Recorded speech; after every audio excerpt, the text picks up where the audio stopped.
Hello and welcome to Ideas Forum. ನಾನು ನಿಮ್ಮ ಅಮರೇಶ್. ಇವತ್ತು ನಾವು ತಮಿಳುನಾಡು ರಾಜ್ಯದ 11ನೇ ತರಗತಿ ಇತಿಹಾಸವನ್ನು ಅಧ್ಯಯನ ಮಾಡುತ್ತೇವೆ. ಚಾಪ್ಟರ್ 13 ನಿಯೋ ಚೋಳ ಅಥವಾ ಆಧುನಿಕ ಚೋಳರ ಬಗ್ಗೆ ನಾವು ಡಿಸ್ಕಷನ್ ಮಾಡೋಣಂತೆ. ಈ ಒಂದು ವಿಡಿಯೋ ಪಾರ್ಟ್ 3 ಆಗಿರುತ್ತೆ. ಇನ್ನು ನಿಮ್ಗೆ ಗೊತ್ತಿರುವ ಹಾಗೆ ಹಲವಾರು ಕೋರ್ಸ್ ನಾವು ಲಾಂಚ್ ಮಾಡ್ತಾಯಿದ್ದೀವಿ ಐಡಿಯಾಸ್ ಫೋರಮ್ ವತಿಯಿಂದ. ಆ ಒಂದು ಪ್ರತಿಯೊಂದು ಕೋರ್ಸ್ ನಿಮಗೆ ಸುಲಭವಾಗಿ ಆ್ಯಕ್ಸೆಸ್ ಮಾಡಲಿ ಅಂತ ನಾವು ಪ್ರತಿಯೊಂದು ಏನು ಮಾಡ್ತಾಯಿದ್ದೀವಿ, ಈಗ ಪ್ರತ್ಯೇಕ ಪ್ಲೇ ಲಿಸ್ಟ್ ಮಾಡ್ತಾಯಿದ್ದೀವಿ. ಓಕೆ, ಎಲ್ಲ ಒಂದು NCERT ವಿಡಿಯೋ ಆಗಿರ್ಬೋದು, ಎಲ್ಲ DSCERT ವಿಡಿಯೋ ಆಗಿರ್ಬೋದು, ಮತ್ತು ಎಲ್ಲ ಒಂದು ತಮಿಳುನಾಡು ರಾಜ್ಯದ ಪಠ್ಯಪುಸ್ತಕ ಆಗಿರ್ಬೋದು, GK ಟ್ರಿಕ್ಸ್ ವಿಡಿಯೋ, 1000ಕ್ಕೂ ಅಧಿಕ ಪ್ರಶ್ನೆ ಪತ್ರಿಕೆ ಚರ್ಚೆ, ಇವೆಲ್ಲ ಏನಪ್ಪ ಅಂದರೆ ನಿಮಗೆ ಪ್ಲೇ ಲಿಸ್ಟ್ ಸಿಗ್ತೈತಿ. ಪ್ರತ್ಯೇಕ ಒಂದು ನೀವು ಪ್ಲೇ ಲಿಸ್ಟ್ ಮಾಡಿಕೊಂಡು ಸಿಂಗಲ್ ಒಂದು ಪ್ರತಿಯೊಂದು ಏನಪ್ಪ ಅಂದರೆ ನೀವು ಸೀಕ್ವೆನ್ಸ್ ಆಗಿ ಸೀರಿಯಲ್ ವೈಸ್ ಏನಪ್ಪ ಅಂದರೆ ವೀಡಿಯೋ ನೋಡ್ಕೊತಾ ಬರ್ತೀರಾ. ಓಕೆ, ಇನ್ನು ನಾವು ಅನೇಕ ಕೋರ್ಸ್ ಕೂಡ ನಾವು ಲಾಂಚ್ ಮಾಡ್ತಿದ್ದೀವಿ. ಇದಕ್ಕೆ ನಿಮ್ಮ ಸಹಕಾರ ನಮಗೆ ತುಂಬಾ ಅಗತ್ಯವಾಗಿರ್ತೈತಿ. ಮತ್ತು ನಮ್ಮ ಟೆಲಿಗ್ರಾಮ್ ಚಾನಲ್ ಇನ್ನೂ 2 ಜನ ಇಲ್ಲ, ಈ ಕೂಡಲೇ ಜಾಯ್ನ್ ಆಗ್ರಿ. ಓಕೆ, ಹಾಂ ನೋಡಿ, ನಾನು ಕಳೆದ ಪಾರ್ಟ್ 2ರಲ್ಲಿ ಏನಪ್ಪ ಅವರ ಒಂದು ನಾನು ಆಡಳಿತ ವ್ಯವಸ್ಥೆ ಯಾವ ಥರ ಇತ್ತು ಅಂತ ಡಿಸ್ಕಷನ್ ಮಾಡಿದ್ದೀನಿ. ಅವರ ಒಂದು administration level, okay, administration level ಯಾವ ಥರ ಇತ್ತು ಅಂತ ನಾವು ಡಿಸ್ಕಷನ್ ಮಾಡಿದ್ವಿ. ಲೈಕ್ ಒಂದು ಎಂಪೈರ್, ಒಂದು ಅವರ ಒಂದು ಸಾಮ್ರಾಜ್ಯವನ್ನು ಯಾವ ಥರ ಒಂದು ಆಡಳಿತಕ್ಕೆ ಒಂದು ಅನುಕೂಲವಾಗಲಿ ಅಂತ ಯಾವ ಥರ ಒಂದು ಅವರು ವಿಂಗಡಣೆ ಮಾಡಿದ್ರು ಅಂತ ನಾವು ನೋಡ್ಕೊಂಬಂದ್ವಿ. ಲೈಕ್ ಫಸ್ಟು ಆಡಳಿತ ಒಂದು ಎಂಪೈರ್ನವರು ಯಾವ ಥರ ಒಂದು ಮಂಡಳಂ ಮಾಡಿದರು. ಓಕೆ, ಮಂಡಳಂ ಎಂಪೈರ್ನವರು ಒಂದು ಡಿವೈಡ್ ಮಾಡಿ ಮಂಡಳಂ ಹೈಯೆಸ್ಟ್ ಲೆವೆಲ್ ಯೂನಿಟ್ ಮಂಡಳಂ. ನೆಕ್ಸ್ಟ್ ಏನಪ್ಪ ಅಂದರೆ ಮಂಡಳಮಿಂದ ನೆಕ್ಸ್ಟು ಕೊಟ್ಟಂ. ಓಕೆ, ಕೊಟ್ಟಂ ಅಂತ, ಕೊಟ್ಟಮಿಂದ ಕುರ್ರಂ. ಓಕೆ, ಕೊಟ್ಟಮಿಂದ ಕುರ್ರಂ, ಕುರ್ರಮಿಂದ lowest level ಊರಾಗಿತ್ತು.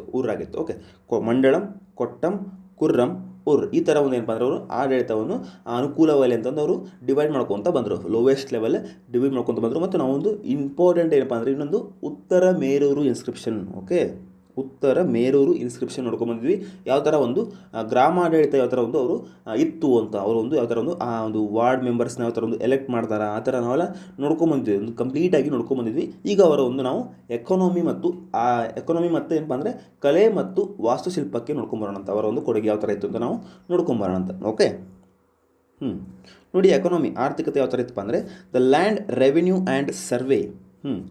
For the purpose of accessing tax the Cholas undertook extensive land surveys and revenue settlement. ನೋಡಿ, ಆ ಒಂದು ಟ್ಯಾಕ್ಸ್ ತೊಗೋಬೇಕಂದ್ರೆ ಏನು ಮಾಡ್ತಿದ್ರು ಅವರು, ಒಂದು ಆಲ್ಮೋಸ್ಟ್ ಒಂದು ತೆರಿಗೆಯನ್ನು ಒಂದು ನಿರ್ಣಯಿಸುವ ಉದ್ದೇಶಕ್ಕಾಗಿ ಏನು ಮಾಡ್ತಾಯಿದ್ರು ಅಂದರೆ ಲ್ಯಾಂಡ್ ಸರ್ವೆ ಮಾಡ್ತಾಯಿದ್ರು. ಒಂದು ಕರೆಕ್ಟಾಗಿ ಒಂದು ಏನಪ್ಪ ಅಂದರೆ ಭೂಮಿಯನ್ನು ಒಂದು ಅಳತೆ ಮಾಡ್ತಾಯಿದ್ರು. ಯಾವ ಥರ ಒಂದು ಕರೆಕ್ಟಾಗಿ ಯಾವುದೊಂದು ಭೂಮಿ ಒಂದು ಫಲವತ್ತತೆ ಐತೋ ಇಲ್ಲೋ, ಭೂಮಿ ಒಂದು ಬರಡು ಐತೋ ಇಲ್ಲೋ, ಯಾವ ಥರ ಒಂದು ಕರೆಕ್ಟಾಗಿ ಏನಪ್ಪ ಅಂದರೆ ಲ್ಯಾಂಡ್ ಸರ್ವೆ ಮಾಡ್ತಾಯಿದ್ರು ಮತ್ತು ಅದೊಂದು ರೆವೆನ್ಯೂ ಸೆಟಲ್ಮೆಂಟ್ಸ್ ಮಾಡ್ಕೊತ ಬರ್ತಾಯಿದ್ರು. Various units of the land measurement such as ಕುಲಿ, ಮಾ, ವೇಲಿ, ಪಟ್ಟಿ, ಪಡಗಮ್ ಅಂತ ಈ ಥರ ಒಂದು ಏನಪ್ಪ ಅಂದರೆ ಒಂದು ಲ್ಯಾಂಡ್ ಮೆಜರ್ಮೆಂಟ್ ಮಾಡಲಿಕ್ಕೆ ಒಂದು ಯೂನಿಟ್ ಇವೆಲ್ಲ, ಒಂದು ಭೂಮಾಪನ ಅಂತ ಕರಿತೀವಲ್ಲ, ಒಂದು ಭೂಮಾಪನ ಒಂದು ಅಳತೆಯಿಂದ, ಸೊ ಒಂದು ಗಜ ಅಂತ ಕರಿತೀವಲ್ಲ. ಸೊ ಅದೇನಪ್ಪ ಅಂದರೆ ಇವರು ಒಂದು ಭೂಮಾಪನ ಮಾಡಲಿಕ್ಕೆ ಒಂದು ಮೆಜರ್ಮೆಂಟ್ ಇದು ಯೂನಿಟ್ಸ್ ಅಂತ ಕರಿತೀವಿ ನಾವು. ಒಂದು ಕುಲಿ ಅಂತ ಕರಿತಿದ್ರು, ಮಾ, ವೇಲಿ, ಪಟ್ಟಿ, ಈ ಥರ ಏನಪ್ಪ ಅಂದರೆ ಇವೆಲ್ಲ ಒಂದು ಭೂಮಾಪನ ಮಾಡುವ ಒಂದು ಅಳತೆಗಳು R non with local variations. So ಈ ಥರ ಏನಪ್ಪ ಅಂದರೆ ಅವರು ಕಂಪ್ಲೀಟಾಗಿ ಒಂದು ಲ್ಯಾಂಡ್ ಮೆಜರ್ಮೆಂಟ್ ಮಾಡಿ ಮತ್ತು ಸರ್ವೆ ಮಾಡ್ತಾಯಿದ್ರು ಅಂತ ನಾವು ಹೇಳ್ತೀವಿ. ಓಕೆ, ನೋಡಿ, generally taxes were collected in different forms. The taxes collected included ಇರಾಯ್ ಕತ್ತಿನ ಕನಿಕಾದನ್ ಆ್ಯಂಡ್ ಕುಡುಮಾಯಿ ಅಂತ. ಈ ಥರ ಏನಪ್ಪ ಅಂದರೆ ಅವರು ಟ್ಯಾಕ್ಸ್ನ ಒಂದು ಕಲೆಕ್ಟ್ ಮಾಡ್ಕೊತ ಬರ್ತಿದ್ರು. ಒಂದು ಸಪ್ರೇಟ್ ಒಂದು ಅವಕ್ಕೊಂದು ಹೆಸರು, ಒಂದು ಸಪ್ರೇಟ್ ಒಂದು ಕಲೆಕ್ಟ್ ಮಾಡಲಿಕ್ಕೆ ಒಂದು ಹೆಸರು ಇವೆಲ್ಲ. ಯಾವ ಥರ ಅಂದರೆ ಇರಾಯಿ ಅಂತ, ಕನಿಕಾದನ್ ಅಂತ, ಇರೈ ಕತ್ತಿನ ಕನಿಕಾದನ್, ಕದಮಾಯಿ ಅಂತ, ಈ ಥರ ಜಸ್ಟ್ ಒಂದು ನೀವು ನಿಮ್ಗೊಂದು ನೆನಪಿದ್ರೆ ಸಾಕಷ್ಟೆ. ಮತ್ತೇನು ಭಾಳ ಇವನ್ನ ಬಗ್ಗೆ ಡೀಪಾಗಿ ಒಂದು ಹೋಗಕ್ಕೆ ಹೋಗಬೇಡ್ರಿ. Okay, the tax rates var fixed depending on the fertility of the soil and the status of the land holder. ಯಾವ ಥರ ಒಂದು ಟ್ಯಾಕ್ಸ್ನ ಫಿಕ್ಸ್ ಮಾಡ್ತಾ ಇದ್ರಪ್ಪ ಅಂದರೆ ಇವರು based on the fertility of the soil, ಒಂದು ಫಲವತ್ತತೆ ಐತಿಲ್ಲ ಭೂಮಿ ಫಲವತ್ತತೆ, ಅದರ ಒಂದು ಮುಖಾಂತರ ಮತ್ತು ಆ ಒಂದು ಕೊಡುವಂಥ ಅದು ಲ್ಯಾಂಡ್ ಹೋಲ್ಡರ್. ಓಕೆ, ಒಂದು ಭೂಮಿಯ ಒಂದು ಮಾಲೀಕ ಯಾವ ಥರ ಇತ್ತು, ಅವನ ಸ್ಥಿತಿಗತಿ ಯಾವ ಥರ ಇತ್ತು ಅಂತ ಅದರ ಮುಖಾಂತರ ಏನು ಬಂದರೆ ಇವರು ಟ್ಯಾಕ್ಸ್ನ ಫಿಕ್ಸ್ ಮಾಡ್ತಾಯಿದ್ರು. ಅವನು ಕೊಡುವ ಒಂದು ಅದನೋ ಇಲ್ಲೋ, ಅವನಿಗೊಂದು ಅರ್ಹತೆ ಐತೋ ಇಲ್ಲೋ ಅಂತ ಅವನು ಆ ಥರ ಒಂದು ಏನಪ್ಪ ಅಂದರೆ ಇವರು ಫಿಕ್ಸ್ ಮಾಡ್ತಾಯಿದ್ರು. ಓಕೆ, ನೋಡಿ, ಇನ್ನು ಇರಿಗೇಷನ್ ಒಂದು ತುಂಬಾ ಬೆಳ್ಕೊಂಡು ಬಂತ ಇಲ್ಲಿ ಒಂದು ಇವರೊಂದು ಕಾಲದಲ್ಲಿ ಏನಪ್ಪ ಅಂದರೆ ನೀರಾವರಿಗೆ ಒಂದು ಹೆಚ್ಚು ಮಹತ್ವ ಕೊಟ್ಟರು ಅವರು. ನೋಡಿ, as the states was drawing most of its revenue from agriculture, the Cholas focus their efforts and managing water resources. ಇವ್ರೇನಪ್ಪ ಅಂದ್ರೆ ಮೇನ್ ಇತ್ತು ಒಂದು ರೆವೆನ್ಯೂ, ಒಂದು ಆದಾಯದ ಮೂಲ ಎದ್ರ ಬಗ್ಗೆ ಬರ್ತಿತ್ತು ಇವರಿಗೆ, ಅಗ್ರಿಕಲ್ಚರ್ ಬರ್ತಿತ್ತು. ಸೊ ಅಗ್ರಿಕಲ್ಚರ್ನ ಒಂದು ಇಂಪಾರ್ಟೆಂಟ್ ಅಂದ್ರೆ ಅದನ್ನು ಒಂದು ಬೆಳೆಸಬೇಕಿತ್ತು ಅವ್ರು. ಅಗ್ರಿಕಲ್ಚರ್ ಬೆಳೆಸಿದ್ರೆ ಏನಪ್ಪ ಅಂದರೆ ಇವರಿಗೆ ಒಂದು ಆದಾಯ ಬರುತ್ತಲ್ಲ. ಸೊ ಅಗ್ರಿಕಲ್ಚರ್ಗೆ ಅದಕ್ಕೆ ಏನು ಬೇಕು ಮೇನ್ ನೀರಾವರಿ ಬೇಕು. ಸೊ ನೀರಾವರಿ ಇತ್ತಂದ್ರೆ ಆಗ ಒಂದು ಕೃಷಿ ಏನಪ್ಪ ಅಂದರೆ ಸಂಪತ್ತು ಭರಿತ ಆಗ್ತದೆ. ಸೊ ಏನು ಮಾಡಿದ್ರು ಅವರು ನೀರಾವರಿಗೆ ಏನಪ್ಪ ಅಂದ್ರೆ ಒಂದು ನೀರಾವರಿಗೆ ಫೋಕಸ್ ಮಾಡಿದರು. ಸೊ ಆ ವತಿ ಒಕ್ಕಲ್ ಅಂತ ನೋಡಿ, ವತಿ ಒಕ್ಕಲ್ ಅಂತ ಆ ಕ್ರಿಸ್ ಕ್ರಾಸ್ ಚಾನಲ್ ಏನಪ್ಪ ಅಂದರೆ it's a traditional way of harnessing rain water in the Kaveri delta. ಇದು ಒಂದು ಏನಪ್ಪ ಅಂದರೆ ಒಂದು ವತಿ ಒಕ್ಕಲ್ ಅಂತ ಒಂದು ಪ್ರೊಸೆಸ್ ಅದು. ಒಂದು ಏನಪ್ಪ ಅಂದರೆ ಕ್ರಿಸ್ ಕ್ರಾಸ್ ಚಾನಲ್ ಅಂತ ಕರಿತೀವಲ್ಲ, ಈ ಥರ ಒಂದು ಕ್ರಾಸ್ ಮಾರ್ಕ್ಸ್ ಚಾನಲ್. ಓಕೆ, ಒಂದು ಮೇನ್ ಹರಿತಿರೋದು ಒಂದು ಕೆನಲ್. ಓಕೆ, ಸ್ಟೇಟ್ ಒಂದು ಒಂದು ಕೆನಲ್, ಅದನ್ನು ಏನು ಮಾಡ್ಕೋತಿದ್ರು ಇವರು ಯೂಸ್ ಮಾಡ್ಕೋತಿದ್ರು ಈ ಥರ ಒಂದು. ಓಕೆ, ನಾವು ನೋಡ್ತೀವಿ ನಾರ್ಮಲಾಗಿ ಕೆನಲ್ನ ಒಂದು ಹೊಲಕ್ಕೆ ಯಾವ ಥರ ಯೂಸ್ ಮಾಡ್ಕೋತೀವಲ್ಲ. ಸೊ ಅದೇ ಥರ ಏನಪ್ಪ ಅಂದರೆ ಕ್ರಿಸ್ ಕ್ರಾಸ್ ಚಾನಲ್ ಆಗಿತ್ತು ಯಾವುದು, ವತಿ ಒಕ್ಕಲ್ ಅಂತ. ಓಕೆ, ಅದರ ಒಂದು ಕಾವೇರಿ ನದಿಯಲ್ಲಿರುವಂಥ ನೀರನ್ನು ಇವರು ಯೂಸ್ ಮಾಡ್ಕೊತ ಬರ್ತಾಯಿದ್ರು. ಏನು ನೋಡಿ, ಆ ವತಿ ಅಂದರೆ ಏನಪ್ಪ ಅಂದರೆ ವತಿ ಮತ್ತು ಒಕ್ಕಲ್ ಅಂತ ಎರಡು ಟರ್ಮ್ ಅದ ಇದರಲ್ಲಿ, ಎರಡು ಟರ್ಮ್ ಅದಾವು. ವತಿ ಅಂದರೆ ನೋಡಿ runs in the north south direction, while ಒಕ್ಕಲ್ runs in east west direction. ಇದು ವತಿ ಅಂದರೆ ಏನಪ್ಪ ಅಂದರೆ ಮೇನ್ ಚಾನಲ್ ಆಗಿತ್ತು. ಇದು ಮೇನ್ ಕೆನಾಲ್ ಚಾನಲ್ ಅಂದರೆ ವತಿ. ಇದು ನಾರ್ತಿಂದ ಸೌತ್ ಬಿಡ ಹೋಗಿತ್ತು. ಓಕೆ, ನಾರ್ತಿಂದ ಸೌತ್ ಹರಿದು. ಇನ್ನು ವಯಕ್ಕಲ್ ಅಂದರೆ ಏನಪ್ಪ ಅಂದರೆ ಈಸ್ಟ್ ವೆಸ್ಟ್ ಆಗಿದ್ದು, ಈಸ್ಟ್ ವೆಸ್ಟ್ ಹರ್ಕೊಂತ ಹೋಗೋದು. ಅಂದರೆ ತಮ್ಮ ಹೊಲಕ್ಕೆ ಏನಪ್ಪ ಅಂದರೆ ಬಿಡ್ಕೋತಿದ್ರು ಅವ್ರು ನೀರನ್ನ. ಓಕೆ, ಈ ಥರ ಒಂದು ಏನಪ್ಪ ಅಂದರೆ ಇವ್ರದ್ದು ಪ್ಯಾಟ್ರನ್ ಇತ್ತು ಅಂತ ಹೇಳ್ತೀವಿ ನಾವು ನೀರಾವರಿದು. ಓಕೆ, ಇನ್ನು ನೋಡಿ ಟೆಕ್ನಿಕಲಿ ವತಿ is a drainage channel and ವಯಕ್ಕಲ್ ಇಸ್ ಅ ಸಪ್ಲೈ ಚಾನಲ್. ನಾವು ನೋಡ್ಕೊಂಡ್ಬಂದ್ವಿ, ಒಂದು ಟೆಕ್ನಿಕಲ್ ಮುಖಾಂತರ ಏನಪ್ಪ ಅಂದರೆ ಒಂದು ಮೇನ್ ಚಾನಲ್ ಆಗಿತ್ತು ಯಾವುದು ವತಿ. ಇನ್ನು ಒಂದು ವಯಕ್ಕಲ್ ಏನಪ್ಪ ಅಂದರೆ ಸಪ್ಲೈ ಚಾನಲ್ ಆಗಿತ್ತು. ಓಕೆ, ಈ ಥರ ಒಂದು ಇವರು ನೀರಾವರಿನ ಒಂದು ಆಲ್ಮೋಸ್ಟ್ ಒಂದು ಎಕ್ಸ್ಪ್ಲೈನ್ ಮಾಡ್ಕೊತ ಬಂದರು. ಓಕೆ ನೋಡಿ, the 16 mile long embankment built by Rajendra Chola in Gangaikonda Cholapuram. Okay, ಒಂದು 16 ಅಡಿಯಷ್ಟು ಉದ್ದ ಏನಪ್ಪ ಅಂದರೆ ಇವರು ಒಂದು ಒಡ್ಡನ್ನು ಒಂದು ಮೇನ್ ಒಂದು ಕೆನಾಲ್, ದೊಡ್ಡ ಒಂದು ಕೆನಾಲ್ನ ಇವರು ಒಂದು ನಿರ್ಮಿಸಿದ್ರಂತೆ ನಾವು ಹೇಳ್ತೀವಿ. ಯಾರು, ರಾಜೇಂದ್ರ ಚೋಳ ಏನಪ್ಪ ಅಂದರೆ 16 ಮೈಲ್ಸ್ ಒಂದು ಲಾಂಗ್ ಎಂಬಾರ್ಕ್ಮೆಂಟ್. ಓಕೆ, ಈ ಥರ ಒಂದು ಏನಪ್ಪ ಅಂದರೆ ನಿರ್ಮಿಸಿದರು. The Rajendra described it as his ಜಲಮಯ ಜಯಸ್ತಂಭಂ ಅಂತ. ಅವನೇನು ಕರೆದ ಇದಕ್ಕೆ, ಒಂದು ಜಲಮಯ ಜಯಸ್ತಂಭಂ ಅಂದರೆ ಒಂದು pillar of victory in water, ಒಂದು ನೀರಿನಲ್ಲಿ ಏನಪ್ಪ ಅಂದರೆ ಒಂದು ವಿಜಯದ ಸ್ತಂಭ ಅಂತ ಆ ಥರ ಒಂದು ಅವನ ಕರೆದ. ಓಕೆ, ವೆಲ್ ಎಸ್ ನೋಡಿ, ನೆಕ್ಸ್ಟು ಟ್ರೇಡ್ ಯಾವ ಥರ ಇತ್ತು, ಒಂದು ವ್ಯಾಪಾರ ಒಂದು ಸ್ಥಿತಿ ನೋಡ್ಕೊಬೋಣ. There was a flourishing trade during the Chola period. ಅವರೊಂದು ಕಾಲದಲ್ಲಿ ಅಂದರೆ ಟ್ರೇಡ್ ಆಲ್ಮೋಸ್ಟ್ ಒಂದು ಇವರು ಮ್ಯಾರಿಟೈಮ್ ಇದು ಮಾಡಿದ್ದಾರಲ್ಲ, ಒಂದು ಕೋಸ್ಟಲ್ ಏರಿಯಾ ಎಲ್ಲ ಇವ್ರದೇ ಇತ್ತು. ಸೊ ಏನಪ್ಪ ಅಂದರೆ ಟ್ರೇಡ್ ಆಲ್ಮೋಸ್ಟ್ ಒಂದು ವ್ಯಾಪಕವಾಗಿ ಹರಡಿತ್ತು ಇವ್ರ ಕಾಲದಲ್ಲಿ. So trade was carried out by 2 guild like groups, Anju Vannattar and Mani Gramattar ಅಂತ. ಯಾವ ಥರ ಒಂದು ಟ್ರೇಡ್ ಗ್ರೂಪ್ ಇದ್ದು ಇವ್ರ ಕಡೆ, ಒಂದು ಎರಡು ಥರ ಒಂದು ಟ್ರೇಡ್ ಗ್ರೂಪ್ ಇತ್ತು. ಒಂದು ಅಂಜು ವನತ್ತರ್ ಅಂತ, ಇನ್ನೊಂದು ಮನಿ ಗ್ರಾಮತ್ತರ್ ಅಂತ. ಅಂಜು ವನತ್ತರ್, ಇನ್ನೊಂದು ಮನಿ ಗ್ರಾಮತ್ತರ್ ಅಂತ. ಸೊ ಆ ಅಂಜು ವನತ್ತರ್ ಅಂದರೆ ಏನಪ್ಪ ಅಂದರೆ west Asians, Arabs, Jews, Christians and Muslims ಅವರೆಲ್ಲ ಏನು ಕರಿತಿದ್ವಿ ನಾವು, ಅಂಜು ವನತ್ತರ್ ಅಂತ ಕರಿತಿದ್ವಿ. ಓಕೆ, ಇನ್ನು ಅವ್ರು ನೋಡಿ they were maritime traders and settled on the port towns all along the west coast. Okay, ಇವ್ರು ಏನಪ್ಪ ಅಂದರೆ ಒಂದು ಎಲ್ಲಿ ಸೆಲೆಕ್ಟ್ ಆಗ್ತಿದ್ರು ಅಂದರೆ ಈ ಒಂದು ವೆಸ್ಟ್ ಕೋಸ್ಟಲ್ಲಿ.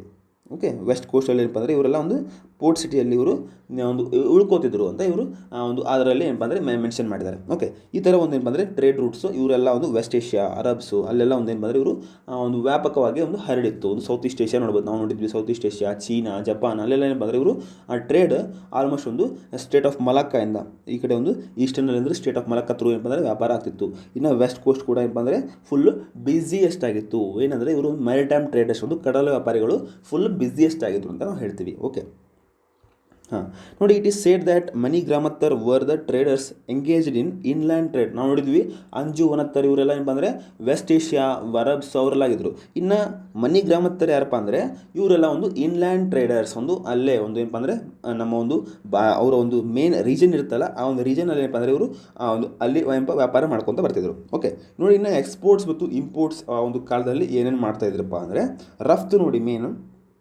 ಚೋಳರು ರಫ್ತನ್ನು ಏನು ಮಾಡ್ತಿದ್ರು ಅಂದರೆ ಮೇನ್ ಸ್ಯಾಂಡಲ್ವುಡ್. ಓಕೆ, ಸ್ಯಾಂಡಲ್ವುಡ್ ಮಾಡ್ತಾಯಿದ್ರು. ನೆಕ್ಸ್ಟು ಇಬೋನಿ, ಇವೆಲ್ಲ ಏನು ಬಂದರೆ ಒಂದು ಮರಗಳು. ಓಕೆ, ಶ್ರೀಗಂಧ ಮರ, ಸ್ಯಾಂಡಲ್ವುಡ್, ಎಬೋನಿ. ಇನ್ನು ಕಾಂಡಿಮೆಂಟ್ಸ್ ಅಂತ, ಕಾಂಡಿಮೆಂಟ್ಸ್. ಇದು ಏನಪ್ಪ ಅಂದರೆ ಇದು ಮಸಾಲೆ ಪದಾರ್ಥ ನಾವು ಕಾಂಡಿಮೆಂಟ್ಸ್ ಅಂತ ಕರಿತೀವಿ. ಓಕೆ, ಇದನ್ನು ಫ್ಲೇವರ್ ಆಗ್ತದೆ. ಓಕೆ, ನಾವೆಲ್ಲ ನೋಡ್ತೀವಲ್ಲ ಸಾಂಬಾರಿಗೆ ಲಾಸ್ಟ್ನೇ ಹಾಕೋಬೇಕಾದ್ರೆ ಒಂದು ಮಸಾಲೆ ಹಾಕ್ತೀವಲ್ಲ, ಸೊ ಇದೊಂದು ಫ್ಲೇವರ್ ಕೊಡ್ತೈತಿ. ಸೊ ಕಾಂಡಿಮೆಂಟ್ಸ್ ಅಂತ ಕೊಡ್ತೀವಿ ನಾವು, ಇವೆಲ್ಲ ಒಂದು ಮಸಾಲೆ ಪದಾರ್ಥಗಳು. ಇನ್ನು ಪ್ರೀಷಿಯಸ್ ಜೆಮ್ಸ್, ಓಕೆ, ಇನ್ನೊಂದು ಒಂದು ಮುತ್ತು ರತ್ನ ಇವೆಲ್ಲ ಕೊಡ್ತಿದ್ವು. ಇನ್ನು ಪೆಪ್ಪರ್ ಆ್ಯಂಡ್ ಆಯಿಲ್, ಪೆಪ್ಪರ್ ಕಾಳುಮೆಣಸು ಮತ್ತು ಆಯಿಲ್, ಮತ್ತು ಪ್ಯಾಡಿ ಗ್ರೇನ್ಸ್, ಸಾಲ್ಟ್ ಇವೆಲ್ಲ ಒಂದು ಭತ್ತ ಕೊಡ್ತಿದ್ರು, ಒಂದು ಅಕ್ಕಡಿ ಕಾಳು ಅಂತ ಕರಿತೀವಿ ನಾವು. ಓಕೆ, ಆಮೇಲೆ ನಾವು ಉಪ್ಪು ಇವೆಲ್ಲ ಏನಪ್ಪ ಅಂದರೆ ಎಕ್ಸ್ಪೋರ್ಟ್ ಆಗ್ತಿದ್ವು, ಇವೆಲ್ಲ ಒಂದು ರಫ್ತು ಆಗ್ತಿದ್ವು. ಓಕೆ, ಇನ್ನು ಇಂಪೋರ್ಟ್ಸ್ ಏನು ಮಾಡ್ಕೊತಿದ್ರು, ಒಂದು ಆಮದು ಏನು ಮಾಡ್ಕೊತಿದ್ರಪ್ಪ ಅಂದರೆ ಮೇನ್ ಎಲಿಫೆಂಟ್ ಟಸ್ಕ್ಸ್, ಒಂದು ಆನೆಯ ಒಂದು ದಂತ ಅಂತ ಕರಿತೀವಲ್ಲ. ಓಕೆ, ಆನೆಯ ದಂತಗಳನ್ನ ಮತ್ತು ಕೋರಲ್ಸ್ ಒಂದು ಹವಳೆಗಳನ್ನು ಮತ್ತು ಗ್ಲಾಸಸ್ ನೋಡಿ ಟ್ರಾನ್ಸ್ಪರೆಂಟ್ ಗ್ಲಾಸಸ್ನ ಇವರು ತೊಗೋತಿದ್ದರು. ಓಕೆ, ಇನ್ನು ನೆಕ್ಸ್ಟು ಕ್ಯಾಂಫೋರ್. ಓಕೆ, ಕ್ಯಾಂಫೋರ್ ಮತ್ತು ಕಾಪರ್. ಕ್ಯಾಂಫೋರ್ ಅಂದರೆ ನೀವು ಹೇಳ್ಬೋದು ನಾರ್ಮಲ್ ಕರ್ಪೂರ ಮತ್ತು ಕಾಪರ್ ತಾಮ್ರ ಆಗಿರ್ಬೋದು, ಮತ್ತು ಟಿನ್ ತವರ. ಓಕೆ, ಟಿನ್ನು ತವರ ಮತ್ತು ಮರ್ಕ್ಯೂರಿ ಪಾದರಸನ್ನು ಕೂಡ ಇವರು ಒಂದು ಆಮದು ಮಾಡ್ಕೋತಾ ಇದ್ರು. ಓಕೆ, ಇವೆಲ್ಲ ಒಂದು ಆಮದು ಆಗ್ತಿತ್ತು, ಮತ್ತು ಒಂದು ಎಕ್ಸ್ಪೋರ್ಟ್ ಏನಪ್ಪ ಅಂದರೆ ಇವೆಲ್ಲ ಆಗ್ತಿದ್ವು. Okay, sandalwoods, ebony, condiments, precious gems ಇವೆಲ್ಲ ಒಂದು ಎಕ್ಸ್ಪೋರ್ಟ್ ಆಗ್ತಾಯಿದ್ವು. ಓಕೆ, ನೋಡಿ ನೆಕ್ಸ್ಟು ಸೊಸೈಟಿ ಮತ್ತು ಸ್ಟ್ರಕ್ಚರ್ ಆಗ್ತಾ ಇತ್ತು, ಒಂದು ಸಮಾಜ ಯಾವ ಥರ ಇತ್ತು.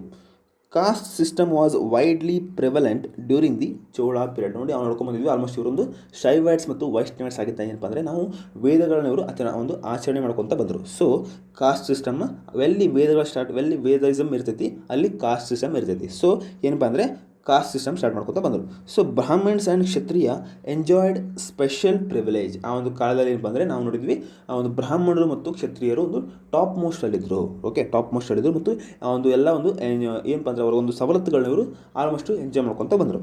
The inscriptions of the later period of Chola rule mention about 2 major divisions among the costs. ಯಾವ ಅಂದರೆ ಒಂದು ವಲಂಗೈ, ಇನ್ನೊಂದು ಇಡಂಗೈ ಅಂತ. ಆ ಒಂದು ಕಾಲದಲ್ಲಿ ಏನಪ್ಪ ಅಂದರೆ ಒಂದು ಡಾಮಿನೆಂಟ್ 2 ಕಾಸ್ಟ್ ಬಂದು ಯಾವ ಅಂದರೆ ಒಂದು ವಲಂಗೈ ಅಂತ, ಒಂದು ವಲಂಗೈ, ಇನ್ನೊಂದು ಇಡಂಗೈ ಅಂತ. ಈ ಥರ ಒಂದು 2 ಕಾಸ್ಟ್ ಹುಡುಕೊಂಡು ಅಂತ ಹೇಳ್ತಾರೆ. ಓಕೆ, ನೆಕ್ಸ್ಟ್ ನೋಡಿ, the position of women did not improve. The practice of sati was prevalent among the royal families. ನೋಡಿ ಆ ಒಂದು ಕಾಲದಲ್ಲಿ ಕೂಡ ಏನಪ್ಪ ಅಂದರೆ ಒಂದು ವುಮೆನ್ಸ್ ಪೊಸಿಷನ್ ಅಥವಾ ಒಂದು ಮಹಿಳೆಯರ ಸ್ಥಿತಿ ಏನಪ್ಪ ಅಂದರೆ ಒಂದು ಶೋಚನೀಯವಾಗಿತ್ತು ಅಂತ ಹೇಳ್ತೀವಿ. Okay, next the practice of ಸತಿ ಕೂಡ ಒಂದು ಸತಿ ಸಹಗಮನ ಪದ್ಧತಿ, ಅದು ಕೂಡ ಒಂದು ಏನಪ್ಪ ಅಂದರೆ ರಾಯಲ್ ಫ್ಯಾಮಿಲೀಸ್. ಓಕೆ, ಒಂದು ಶ್ರೀಮಂತ ಒಂದು ಕುಟುಂಬ ಇರ್ತದಲ್ಲ, ಆ ಒಂದು ಕುಟುಂಬದಲ್ಲಿ ಏನಪ್ಪ ಅಂದರೆ ಇವರು ಸತಿಯನ್ನು ಮಾಡಬೇಕಾಗಿತ್ತು, ಕಡ್ಡಾಯವಾಗಿ ಮಾಡಬೇಕಾಗಿತ್ತು. ಓಕೆ, ದ ದೇವದಾಸಿ ಸಿಸ್ಟಮ್ ಇನ್ನೊಂದು ಹುಡ್ಕೊಂಬಂತು.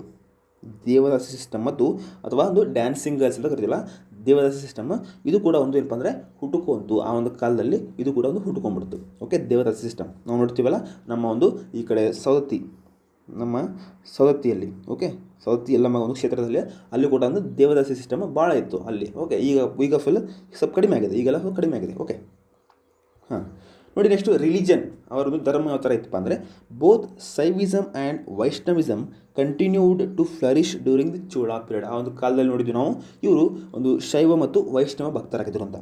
Okay, a number of temples were built with the patronage of Chola kings and queens. ಇವರು ನೋಡ್ಕೊಂಡ್ಬಂದ್ವಿ ಆ ಒಂದು ಟೆಂಪಲ್ಸ್ ಇವರು ಕಟ್ಕೊತ ಬಂದರು ಮತ್ತು ಆ ಒಂದು ಟೆಂಪಲ್ನ ಒಂದು ದೇವಾಲಯಗಳು ಆರಾಧಕರಾಗಿದ್ದರು. ಯಾರಪ್ಪ ಅಂದರೆ ಒಂದು ರಾಜ ಮತ್ತು ರಾಣಿಯರು ಏನಪ್ಪ ಅಂದರೆ ಈ ಒಂದು ಟೆಂಪಲ್ಸ್ನ ಒಂದು ಆರಾಧಕರಾಗಿದ್ದರು ಅಂತ ನಾವು ಹೇಳ್ತೀವಿ. Okay, Chola rulers were ardent ಶೈವೈಟ್ಸ್.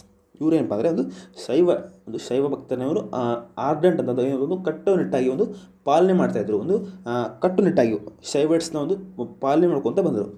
ಪಾರಂತಕ one and Uttama Chola made provisions and gifted the lands to promote religion. ಇವರೇನಪ್ಪ ಅಂದರೆ ಆಲ್ಮೋಸ್ಟ್ ಒಂದು ರಿಲಿಜಿಯನ್ನ ಒಂದು ಧರ್ಮವನ್ನು ಒಂದು ಇದು ಮಾಡಲಿಕ್ಕೆ, ಧರ್ಮವನ್ನು ಒಂದು ಬೆಳೆಸಲಿಕ್ಕೆ ಏನಪ್ಪ ಅಂದರೆ ಒಂದು ಭೂದಾನ ಮಾಡಿಕೊಟ್ರು. ಓಕೆ, ಭೂದಾನ ಕೊಟ್ಟರು ಮತ್ತು ಒಂದು ರಿಲಿಜನ್ ಒಂದು ಬೆಳೆಸಲಿಕ್ಕೆ ಭೂದಾನ ಮಾಡ್ಕೊಂಡು ಬಂದರು. ಓಕೆ, ಓಕೆ, ನೆಕ್ಸ್ಟ್ ನೋಡಿ, the Shiva was the preeminent god for the Cholas and he was represented in 2 forms. ನೋಡಿ ಶಿವನ ಒಂದು ಆರ್ಡೆಂಟ್ ಫಾಲೋವರ್ ಆಗಿದ್ದರು. ಓಕೆ, ಅವನು ನೆಕ್ಸ್ಟ್ ಏನಪ್ಪ ಅಂದರೆ ಶಿವನ ಒಂದು ಮೂರ್ತಿಗಳನ್ನ ಇವರು ಮಾಡ್ಕೊತ ಬಂದರು. ಯಾವ ಥರ ಅಂದರೆ ಒಂದು iconic form of Shiva was Lingodbhava ಅಂತ ಒಂದು ಲಿಂಗ ಮಾಡ್ಕೊತ ಬಂದರು. ಓಕೆ, ಲಿಂಗ ನೋಡ್ತೀವಲ್ಲ ನಾವು ಲಿಂಗ ಪೂಜೆ. ಸೊ ಈ ಥರ ಒಂದು ಲಿಂಗ ಪೂಜೆ ಮಾಡ್ಕೊತ ಬಂದರು. ಇನ್ನೊಂದು ನಟರಾಜ ಐಡಲ್, ಒಂದು ಏನಪ್ಪ ಅಂದರೆ ಒಂದು ನಟರಾಜನ ಒಂದು ಮೂರ್ತಿ ನೋಡ್ತೀವಲ್ಲ ನಾವು ನಟರಾಜನ ಮೂರ್ತಿ. ಸೊ ಈ ಥರ ಒಂದು ಏನಪ್ಪ ಅಂದರೆ ಶಿವನ ಒಂದು ಮೂರ್ತಿ ಪೂಜೆ ಮಾಡ್ಕೊತ ಬಂದರು ಇವರು. ಈ ಥರ ಒಂದು ಲಿಂಗ ಒಂದು ಲಿಂಗೋದ್ಭವ ಮತ್ತು ನಟರಾಜ ಒಂದು ಐಡಲ್, ನಟರಾಜ ಅಥವಾ ನಟರಾಜ ಒಂದು ಮೂರ್ತಿನ ಇವರು ಮಾಡ್ಕೊತ ಬಂದರು. ಓಕೆ, ಇದೊಂದು ನಟರಾಜ ನೋಡ್ರಿ ಎಷ್ಟು ಅದರ ಒಂದು ಇದು ಕಂಚಿನ ಒಂದು ನಟರಾಜನ ಒಂದು ಮೂರ್ತಿ. ಓಕೆ, ಚೋಳರ ಕಾಲದಲ್ಲಿ ಇದು ಫೇಮಸ್ ಆಗಿತ್ತು. ಚೋಳರ ಕಾಲದಲ್ಲಿ ಈ ಒಂದು ಮೂರ್ತಿ ನಟರಾಜ ಮೂರ್ತಿ ಏನಪ್ಪ ಅಂದರೆ ಇದೊಂದು ಫೇಮಸ್ ಆಗುವಂಥ ಒಂದು ಸ್ಕಲ್ಪ್ಚರ್ಸ್ ಅಥವಾ ಒಂದು ಮೂರ್ತಿ ಅಂತ ಹೇಳ್ತೀವಿ ನಾವು. ಓಕೆ, ಜಸ್ಟ್ ನೋಡಿ ಒಂದು ನಾಲ್ಕು ಕೈಗಳಿದು. ಓಕೆ, 4 ಕೈಗಳು, ಒಂದೊಂದು ಕೈ ಏನಪ್ಪ ಅಂದರೆ ಒಂದು ಒಂದು ಹಸ್ತ ಮುದ್ರ. ಓಕೆ, ಒಂದು ಅಭಯ ಹಸ್ತ ಅಂತ ಕರೆದ್ರೆ, ಇನ್ನೊಂದು ಈ ಕಡೆ ಏನಪ್ಪ ಅಂದರೆ ಒಂದು ರೈಟ್ ಹ್ಯಾಂಡಲ್ಲಿ ಒಂದು ಡೋಲನ್ನು ಹಿಡ್ಕೊಂಡಿರುವಂಥ ಒಂದು ಶಿವನು ಡೋಲ್ ಅಂತ ಹಿಡ್ಕೊಂಡಿರುವಂಥ ಒಂದು ಕೈಯಲ್ಲಿ. ಓಕೆ, ಇನ್ನೊಂದು ಏನಪ್ಪ ಅಂದರೆ ಒಂದು right leg. Okay, right leg ಒಂದು ತುಳಿಯುತ್ತಿರುವಂಥ ಒಂದು ಭೂತನ ತುಳಿಯುತ್ತಿರುವಂಥ ಒಂದು ದೃಶ್ಯ. ಇನ್ನೊಂದು ಈ ಒಂದು ಕಾಲದಲ್ಲಿ ಲೆಫ್ಟ್ ಲೆಗ್ಗಲ್ಲಿ ಏನಪ್ಪ ಅಂದರೆ ನಾವು ನೋಡ್ತೀವಿ ಒಂದು ಬ್ಯಾಲೆನ್ಸ್ ಮಾಡಿರುವಂಥ ಒಂದು ಪೋಶ್ಚರ್. ಓಕೆ, ಈ ಥರ ಒಂದು ಏನಪ್ಪ ಅಂದರೆ ಇವನು ಒಂದು ಭಂಗಿ ಇತ್ತು ಅಂತ ನಾವು ಹೇಳ್ತೀವಿ. ಓಕೆ, ನೆಕ್ಸ್ಟ್ ನೋಡಿ, ಇದು ಲಿಂಗೋದ್ಭವ ನೋಡ್ತೀವಲ್ಲ ನಾವು. ಈ ಒಂದು ಬ್ಲ್ಯಾಕ್ ಇದೆಲ್ಲ ಇದನ್ನು ನಾವು ಲಿಂಗದಲ್ಲಿ ಏನಪ್ಪ ಅಂದರೆ ಲಿಂಗ ಅಂತ ಕರಿತೀವಿ. ಓಕೆ, ಲಿಂಗೋದ್ಭವ ಅಂತ ಈ ಥರ ಒಂದು ಏನಪ್ಪ ಅಂದರೆ ಇವರು ಶಿವನ ಒಂದು ಆರಾಧನೆ ಮಾಡ್ಕೊತ ಬಂದರು. ಓಕೆ, ಇದು ಕೂಡ ಒಂದು ಶಿವನ ಒಂದು ಮೂರ್ತಿ. ಇದು ಕೂಡ ಒಂದು ಶಿವನ ಮೂರ್ತಿ. ಸೊ ಈ ಥರ ಒಂದು ಕೆತ್ತನೆ ಮಾಡ್ಕೊತ ಬಂದರು ಇವರು, ಶಿವನ ಒಂದು ಆರಾಧನೆ ಮಾಡ್ಕೊತ ಬಂದರು. Okay, yes, Cholas as patron of learning. ಇವರು ಮತ್ತು ಕಲಿಕೆಗೆ ಏನಪ್ಪ ಅಂದರೆ ಒಂದು ಮಹತ್ವನ ಕೊಟ್ಕೊತ ಬಂದರು. ಅವರ ಒಂದು ಕಾಲದಲ್ಲಿ ಏನಪ್ಪ ಅಂದರೆ Chola kings were great patrons of learning, ಒಂದು ಕಲಿಕೆಯ ಒಂದು ಮಹಾಪೋಷಕರಾಗಿದ್ದಾರೆ ಅಂತ ಹೇಳ್ತೀವಿ ನಾವು. ದ ಗ್ರೇಟ್ ಲಿಟ್ರರಿ ವರ್ಕ್ಸ್ ಕಂಬ Ramayanam and Periya Puranam belongs to this period. ಆ ಒಂದು ಕಾಲದಲ್ಲಿ ಏನಪ್ಪ ಅಂದರೆ ಒಂದು ಹೈಲೈಟೆಡ್ ಒಂದು ಮಹಾಕಾವ್ಯಗಳ ಅಥವಾ ಒಂದು ಕೃತಿಗಳು ಯಾವಪ್ಪ ಅಂದರೆ ಕಂಬ ಬರೆದಿರುವಂಥ ಒಂದು ರಾಮಾಯಣಂ ಅಂತ. ಓಕೆ, ರಾಮಾಯಣಂ ಮತ್ತು ಪೆರಿಯ ಪುರಾಣಂ ಇವೆಲ್ಲ ಏನಪ್ಪ ಅಂದರೆ ಒಂದು ನಯನಾರ್ಸ್. ಓಕೆ, ನಾವು ನೋಡಿದ್ವಿ ಓಕೆ, ಶಿವನ ಒಂದು ಭಕ್ತಗಳು, ಶಿವನ ಒಂದು ಆರಾಧಕರು ನಾವೇನು ಕರಿತಿದ್ವಿ, ನಯನಾರ್ಸ್ ಅಂತ ಕರಿತಿದ್ವಿ. ಓಕೆ, ನಯನಾರ್ಸ್ ಅಂತ ಕರಿತಿದ್ವಿ. ಅವರು ಏನಪ್ಪ ಅಂದರೆ ಇವನ್ನೆಲ್ಲ ಒಂದು ಮಹಾಕೃತಿಗಳನ್ನ ಅವರು ಬರ್ಕೊತ ಬಂದರು. ಓಕೆ, ಇನ್ನು Rajendra I established a Vedic college at Ennayiram ನಾವು ಇನ್ ವಿಲ್ಲುಪುರಂ ಡಿಸ್ಟ್ರಿಕ್ಟ್. ಓಕೆ, ಇವರು ಏನು ಮಾಡಿದರು, ರಾಜೇಂದ್ರ I ಏನು ಮಾಡಿದ, ಒಂದು ವೇದಿಕ್ ಕಾಲೇಜ್ನ ಒಂದು ಸ್ಥಾಪನೆ ಮಾಡಿದ. ಓಕೆ, ಎಲ್ಲಿ, ಎನ್ನೈರಮಲ್ಲಿ modern day Villupuram district. Okay, ಅಲ್ಲಿ ಏನಪ್ಪ ಅಂದರೆ ಒಂದು 340 ಸ್ಟೂಡೆಂಟ್ಸ್. ಓಕೆ, ಅಲ್ಲಿ ಒಂದು 340 ವಿದ್ಯಾರ್ಥಿಗಳು learning the Vedas, grammar and Upanishads under 14 teachers. ಆ ಒಂದು ಕಾಲದಲ್ಲಿ ಏನಪ್ಪ ಅಂದರೆ ಗ್ರಾಮರು, ವೇದಗಳು ಮತ್ತು ಉಪನಿಷತ್ಸ್ನ ಇವರು ಕಲ್ಕೊಂತ ಬಂದರು. ಓಕೆ, ಅಲ್ಲಿ 14 ಪ್ರೊಫೆಸರ್ಸ್ ಅಥವಾ ಒಂದು ಶಿಕ್ಷಕರು ಇದ್ರು ಅಂತ ನಾವು ಹೇಳ್ತೀವಿ. ಓಕೆ, ಎಸ್, ಇನ್ನು ಒಂದು ಆರ್ಟ್ ಆ್ಯಂಡ್ ಆರ್ಕಿಟೆಕ್ಚರ್ ಅವರ ಒಂದು ಕಲೆ ಮತ್ತು ವಾಸ್ತುಶಿಲ್ಪಕ್ಕೆ ನೋಡ್ಕೊಂಬರೋಣ. The Dravidian style of art and architecture reached its perfection under the Chola. ನೋಡಿ, ನಾವು ನೋಡ್ಕೊಂಬಂದಿದ್ವಿ ಒಂದು ದ್ರಾವಿಡನ್ ಸ್ಟೈಲ್. ಓಕೆ, ಡೀಪ್ ಸೌತಲ್ಲಿ ಬರುವಂಥ ಒಂದು ಕಲ್ಚರ್ ಏನಪ್ಪಾಗಿತ್ತು, ಟೆಂಪಲ್ ಬಿಲ್ಡಿಂಗ್ ಒಂದು ದ್ರಾವಿಡನ್ ಸ್ಟೈಲ್ ಆಗಿತ್ತು. ಮೇಲೆ ಒಂದು ನಾರ್ತಲ್ಲಿ ನಾವು ನೋಡಿದ್ವಿ ನಗರ ಸ್ಟೈಲ್ ಇತ್ತು. ಸೊ ಈಗ ಒಂದು ಏನು ಮಾಡೋಣ, ನಾವು ಒಂದು ಕಂಪ್ಲೀಟಾಗಿ ಒಂದು ಬ್ರೀಫಾಗಿ ಏನು ಮಾಡ್ಕೊಂಬರೋಣ, ಒಂದು ಡಿಸ್ಕಷನ್ ಮಾಡ್ಕೊಂಡು ಬರೋಣ, ಒಂದು ಯಾವ ಥರ ಒಂದು ನಗರ ಸ್ಟೈಲ್ ಮತ್ತು ದ್ರಾವಿಡನ್ ಸ್ಟೈಲ್ಗೆ ಡಿಫ್ರೆಂಟ್ ಏನದು ಅಂತ ನಾವು ಜಸ್ಟ್ ಬ್ರೀಫಾಗಿ ಡಿಸ್ಕಷನ್ ಮಾಡ್ಕೊತ ಬರೋಣಂತೆ. ಓಕೆ, ನೋಡಿ, ಜಸ್ಟ್ ನಾರ್ಮಲ್ ಒಂದು ಹಿಂದೂ ಟೆಂಪಲ್ ಅಥವಾ ಒಂದು ಹಿಂದೂ ದೇವಾಲಯಗಳಲ್ಲಿ ಏನೇನಿರ್ತಾವಪ್ಪ ಅಂದರೆ ಒಂದು ಗರ್ಭಗೃಹ ಇರ್ತೈತಿ. ಓಕೆ, ಗರ್ಭಗೃಹ ಕಾಮನ್ ಆಗಿ ನಾವು ನೋಡ್ತೀವಿ. ಇದು ಗರ್ಭಗೃಹ ಒಂದು ಕಾಮನ್ ಆಗಿರುವಂಥ ಒಂದು ಹಿಂದೂ ದೇವಾಲಯ ನೋಡ್ತೀವಿ. ಇನ್ನು ನೆಕ್ಸ್ಟ್ ಏನಪ್ಪ ಅಂದರೆ ಒಂದು ಮಂಟಪ. ಓಕೆ, ಮಂಟಪ ಎಂಟ್ರೆನ್ಸ್ ನಾವೆಲ್ಲ ನೋಡ್ತೀವಿ, ಮಂಟಪ ಅಂತ ಇರ್ತೈತಿ. ಓಕೆ, ಮಂಟಪ ಇರ್ತೈತಿ. ಮತ್ತು ಶಿಖರ ಅಥವಾ ನಾವು ವಿಮಾನ ಅಂತ ಕರಿತೀವಿ. ಇನ್ನು ನಗರ ಸ್ಟೈಲ್. ಓಕೆ, ನಗರ ಸ್ಟೈಲು ಎಲ್ಲಿ, ನಾರ್ತ್ ಇಂಡಿಯಾ ನೋಡ್ತೀವಿ ನಾವು ನಗರ ಸ್ಟೈಲ್ ನೋಡ್ತೀವಿ. ಇನ್ನು ಸೌತ್ ಇಂಡಿಯಾದಲ್ಲಿ ಏನಪ್ಪ ಅಂದರೆ ದ್ರಾವಿಡ ಸ್ಟೈಲ್ ನೋಡ್ತೀವಿ. ಓಕೆ, ದ್ರಾವಿಡ ಸ್ಟೈಲ್, ಇದು ನಗರ ಸ್ಟೈಲ್. ಓಕೆ, ನೋಡಿ, ಜಸ್ಟ್ ಯಾವ ಥರ ಇವರು ಮೇನ್ ಗೋಪುರ ಇರುತ್ತಲ್ಲ, ಅದಕ್ಕೆ ಇವ್ರು ಏನು ಕರೆದ್ರು, ಶಿಖರ ಅಂತ ಕರೆದ್ರು. ಓಕೆ, ಶಿಖರ ಅಂತ ಕರೆದ್ರು. ನಾವು ಏನು ಕರೆದಿಪ್ಪ ಅಂದರೆ ಸೌತ್ ಇಂಡಿಯಾನಲ್ಲಿ ನಾವು ವಿಮಾನ ಅಂತ ಕರೆದ್ವಿ. ಓಕೆ, ಅದು ನೋಡಿ ಜಸ್ಟ್ ಯಾವ ಥರ ಒಂದು ಡಿಫ್ರೆಂಟ್ ಇದೆ ಅಂದರೆ ಶಿಖರ ನೋಡಿ, ಜಸ್ಟು ಇದು ಒಂದು ಕರ್ವ್ ಐತೆ. ಓಕೆ, ಸ್ಲೋಪಲ್ಲಿ ಒಂದು ರೇಖೆ ಅಥವಾ ಏನು ಕರಿತೀವಿ ನಾವು, ಈ ಥರ ಒಂದು ಸ್ಲೋಪ್ ಇರುವಂಥ ಒಂದು ಗೋಪುರ ನಾವೇನು ಕರಿತೀವಿ, ಇದನ್ನು ಶಿಖರ ಅಂತ ಕರೆದ್ವಿ. ಇವರು ಯಾವ ಥರ ಅಂದರೆ ರೇಖಾಪ್ರಸಾದ, ಈ ಒಂದು ವಿನ್ಯಾಸ ಏನಪ್ಪ ಅಂದರೆ ಇದನ್ನು ನಾವು ರೇಖಾಪ್ರಸಾದ ಸ್ಟೈಲ್ ಅಂತ ಕರಿತೀವಿ. ಓಕೆ, ರೇಖಾಪ್ರಸಾದ ಸ್ಟೈಲ್ ಅಂತ ಕರಿತೀವಿ. ಸೊ ಜಸ್ಟ್ ಒಂದು ಸ್ಲೋಪ್ ಆಗಿರ್ತೈತಿ, ಒಂದು ಕರ್ವ್ ಸ್ಟ್ರಕ್ಚರ್ ಇರ್ತೈತಿ, ಇದು ಶಿಖರ. ಇನ್ನು ವಿಮಾನ ನೋಡಿ ಯಾವ ಥರ ಇರ್ತದೆ ಅಂದರೆ ಜಸ್ಟು ಪಿರಾಮಿಡಿಕ್ ಸ್ಟ್ರಕ್ಚರ್. ಓಕೆ, ಕರ್ವ್ ಇರಂಗಿಲ್ಲ, ಇದು ಪಿರಾಮಿಡಿಕ್ ಸ್ಟ್ರಕ್ಚರ್ ಇರುವಂಥ ಒಂದು ವಿಮಾನ ನಾವು ನೋಡ್ತೀವಿ ಅಲ್ಲಿ ನಮ್ಮ ದ್ರಾವಿಡ ಸ್ಟೈಲಲ್ಲಿ. ಓಕೆ, ಇನ್ನು ನೋಡಿ ಜಸ್ಟು ಆಮೇಲೆಪ್ಪ ಅಂದರೆ ಒಂದು ಶಿಖರದ ಮೇಲೆ ಯಾವ ಥರ ಅಂದರೆ ಅಮಲಕ ಇರ್ತೈತಿ. ಓಕೆ, ಯಾವ ಥರ ಅಂದರೆ ಒಂದು ಜಸ್ಟ್ ಒಂದು ರೌಂಡ್ ಶೇಪ್ಡ್ ಈ ಥರ ಒಂದು ವೃತ್ತಾಕಾರದ ಒಂದು ಶಿಲೆ ಮಾಡಿರ್ತಾರೆ. ಎಲ್ಲಿ ಅಮಲಕದಲ್ಲಿ ಒಂದು ಶಿಖರದ ಮೇಲೆ ಅಮಲಕ ಮಾಡ್ತಾರೆ. ಈ ಥರ ಒಂದು ಅಮಲಕ ಮಾಡಿ ಅದರ ಮೇಲೆ ಏನಪ್ಪ ಅಂದರೆ ಒಂದು ಕಳಶನ ಕಳಶ ಇಟ್ಟಿರ್ತಾರೆ. ಓಕೆ, ಈ ಥರದ್ದು ನಾವು ನಗರ ಸ್ಟೈಲ್ ನೋಡ್ತೀವಿ. ಇನ್ನು ಒಂದು ಈ ಥರ ಇಲ್ಲಪ್ಪ ನಮ್ಮದೊಂದು ದ್ರಾವಿಡ ಸ್ಟೈಲ್ ನೋಡ್ತೀವಿ. ಒಂದು ಈ ಥರ ಮಾಡೋಂಗಿಲ್ಲ, ಒಂದು dome shaped. Okay, dome shaped ಒಂದು ಮಾಡಿಕೊಂಡು ಅದರ ಮೇಲೆ ಏನಪ್ಪ ಅಂದರೆ ಕಳಶನ ಇಡ್ತಾರೆ. ಸೊ ಇದೊಂದು ಮೇಜರ್ ಡಿಫ್ರೆನ್ಸ್ ಆಗಿರ್ತೈತಿ. ಅಮಲಕ ಎಲ್ಲಿ ಶಿಖರದಲ್ಲಿ ಅಮಲಕ ಇಡ್ತಾರೆ, ಇನ್ನು ವಿಮಾನದಲ್ಲಿ ಏನಪ್ಪ ಅಂದರೆ ಇಲ್ಲಿ ಅಮಲಕ ಇರಂಗಿಲ್ಲ. ಓಕೆ, ಇಲ್ಲಿ ಅಬ್ಸೆಂಟ್ ಇರ್ತೈತಿ. ಓಕೆ, ಇದೊಂದು ಮೇನ್ ಡಿಫ್ರೆನ್ಸ್ ಆಗಿರ್ತೈತಿ. ಓಕೆ, ಹಾಂ, ಇನ್ನು ನೆಕ್ಸ್ಟ್ ಏನಪ್ಪ ಅಂದರೆ ಆಲ್ಮೋಸ್ಟು ಸೇಮ್ ಆಗಿರ್ತೈತಿ. ಆಲ್ಮೋಸ್ಟ್ ಎಲ್ಲ ಒಂದು ಗರ್ಭಗೃಹ, ಒಂದು ಸುತ್ತಲೂ ಪ್ರದಕ್ಷಿಣೆ ಆಗಿರ್ಬೋದು. ಓಕೆ, ಇವೆಲ್ಲ ಏನಪ್ಪ ಅಂದರೆ ಸೇಮ್ ಒಂದು ಇರ್ತೈತಿ ಅಂತ ನಾವು ಹೇಳ್ತೀವಿ. ಓಕೆ, ಇದು ಒಂದು ಡಿಫ್ರೆನ್ಸ್, ಒಂದು ನಗರ ಮತ್ತು ಒಂದು ದ್ರಾವಿಡ ಸ್ಟೈಲಿಗಿರುವಂಥ ಒಂದು ಮೇಜರ್ ಡಿಫ್ರೆನ್ಸ್ ಆಗಿರ್ತದೆ. ಓಕೆ, ನೀವು ನೋಡಿ ಮಂಟಪಗಳು ಈ ಥರ ಒಂದು ಎಂಟ್ರೆನ್ಸಲ್ಲಿ ಇವು ಆಲ್ಮೋಸ್ಟ್. ಓಕೆ, ಎಂಟ್ರೆನ್ಸಲ್ಲಿ ನಾವು ನೋಡ್ತೀವಿ. ಇನ್ನು ಇಲ್ಲಿ ನಮ್ಮ ಕಡೆ ಮಂಟಪ ಯಾವುದಂದರೆ ಫ್ಲ್ಯಾಟ್ ರೂಫ್ ಇರ್ತೈತಿ. ಓಕೆ, ಫ್ಲ್ಯಾಟ್ ರೂಫ್ ಇರ್ತೈತಿ. ಇವ್ರು ಏನಪ್ಪ ಅಂದರೆ ಒಂದು ಗೋಪುರ ಸ್ಟೈಲ್ ಮಾಡಿರ್ತಾರೆ. ಓಕೆ, ನೋಡ್ತೀವಿ ನಾವು.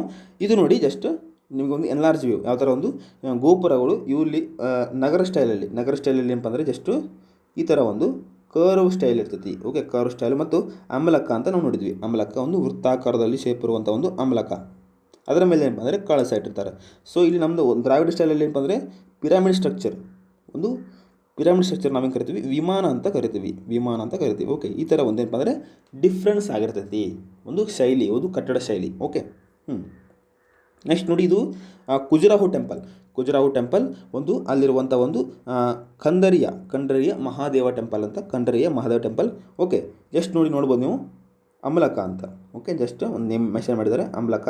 ಇದೊಂದು ಟಾಪ್ ಮೋಸ್ಟ್. ಇದರ ಮೇಲಿರುವಂಥ ಒಂದು ಇದನ್ನು ಕಳಶ ಅಂತ ಕರಿತೀವಿ. ಇನ್ನು ಇದೇನಪ್ಪ ಅಂದರೆ ಶಿಖರ. ಓಕೆ, ಟವರ್ ಆಗಿರ್ತೈತಿ. ಇನ್ನು ಗರ್ಭಗೃಹ ಅಂತೂ ಒಳಗಿರ್ತೈತೆ. Okay, temple ಒಳಗಿರುವಂಥ ಗರ್ಭಗೃಹ. ಇನ್ನು ನೆಕ್ಸ್ಟ್ ನೋಡಿ ಅಂತರಾಳ ಅಂತ ಏನಪ್ಪ ಅಂದರೆ ಇದು ಒಂದು ಏನಪ್ಪ ಅಂದರೆ ಜಸ್ಟು ಒಂದು ಗರ್ಭಗೃಹ ಮತ್ತು ಮಂಟಪಕ್ಕೆ. ಓಕೆ, ಗರ್ಭಗೃಹ ಮತ್ತು ಮಂಟಪ ನಡುವೆ ಇರುವಂಥ ಒಂದು ಪ್ಲೇಸ್ ಏನಪ್ಪ ಅಂದರೆ ನಾವು ಅಂತರಾಳ ಅಂತ ಕರಿತೀವಿ. ನೆಕ್ಸ್ಟು ಒಂದು ಮಹಾಮಂಟಪ ಆಗಿರ್ಬೋದು. ನೆಕ್ಸ್ಟ್ ಏನಪ್ಪ ಅಂದರೆ ಮಂಟಪ ಮತ್ತು ಅರ್ಧ ಮಂಟಪ ಅಂತ ಈ ಥರ ಒಂದು ಏನಪ್ಪ ಅಂದರೆ ಇವರು ಮಂಟಪ, ಮಹಾಮಂಟಪ, ಅರ್ಧ ಮಂಟಪ ಅಂತ ಇವರು ಕಟ್ಟಿಸ್ಕೊಂತ ಬಂದರು. ಓಕೆ, ಈ ಥರ ನಾವು ಖಜುರಾಹೋದ ಒಂದು ನಗರ ಸ್ಟೈಲಲ್ಲಿ ಟೆಂಪಲ್ ನೋಡ್ತೀವಿ. ಓಕೆ, ಈ ಒಂದು ನಗರ ಸ್ಟೈಲು ಇದು ಬೆಸ್ಟ್ ಎಕ್ಸಾಂಪಲ್ ಅಂದರೆ ಖಜುರಾಹೋ ಟೆಂಪಲ್. ನೆಕ್ಸ್ಟು ಒಂದು ಲಕ್ಷ್ಮಣ ಟೆಂಪಲ್ ಇದು ಕೂಡ ಒಂದು ನಗರ ಸ್ಟೈಲಲ್ಲಿದೆ. Okay, Nagar ಸ್ಟೈಲಲ್ಲಿರುವಂಥ temples.